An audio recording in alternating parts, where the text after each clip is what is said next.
Colors TV के popular serial मन्नत में विक्रांत ने डिसाइड कर लिया है कि मलिका जैसे इंसान के साथ वो ये शादी नहीं निभा सकता। अब तो विक्रांत को सब कुछ पता चल गया है कि मन्नत ने उसका दिल जो तोड़ा था वो सब झूठा था।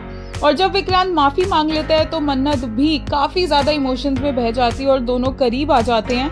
पर सडनली मन्नत को रियलाइज होता है कि विक्रांत शादीशुदा है और दोनों एक दूसरे से दूर हो जाते हैं। विक्रांत मन्नत की ऑकवर्डनेस को देखकर बोलता है कि वो मलिका के साथ नहीं रहना चाहता है, वो मलिका को डाइवोर्स देगा क्योंकि मलिका इतनी ज्यादा सेल्फिश है कि उसके साथ कोई रह ही नहीं सकता है। उसने इतनी चालें चली है, इतने गलत काम किए हैं, लेकिन उसके बावजूद भी आज वो इतने चौड़ में घूम रही है जैसे कि उसकी कोई गलती थी ही नहीं।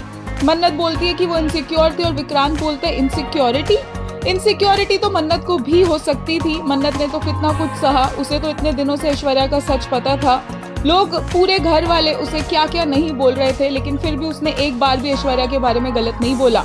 और मलिका को देखो, जिसने एक ही बार भी नहीं सोचा कि ऐश्वर्या उसकी माँ है, उनकी तबीयत खराब है, वो किस दौर से गुजर रही है, लेकिन मलिका को अभी भी अपनी ही पड़ी हुई है। यहाँ तक कि वो अपनी माँ ऐश्वर्या तक को पूछने के लिए नहीं गई, तो वो ये शादी क्या ही निभाएगी। विक्रांत बहुत ही ज्यादा गुस्से में है और विक्रांत फिर बोलते हैं कि मेरे घर वालों ने जबरदस्ती ये शादी करवा दी, मैंने तो मना भी किया था, मेरे पापा ने मुझसे जबरदस्ती कहा। और तो और विक्रांत कहता है कि हाँ, मुझसे गलती हुई थी, मेरी गलती थी, मलिका के साथ मैंने जो कुछ भी किया। और मन्नत मन में सोचती है कि क्या मैं विक्रांत सर को बता दूं कि उनकी कोई गलती थी ही नहीं, उन्होंने कुछ किया ही नहीं, ये सब कुछ मलिका का ही प्लान था। लेकिन इससे पहले कुछ बोल पाती मन्नत, विक्रांत बोलता है कि नहीं, मैंने डिसाइड कर लिया है, मलिका के साथ ये शादी आगे मैं कंटिन्यू नहीं करूंगा और उसे डाइवोर्स दूंगा।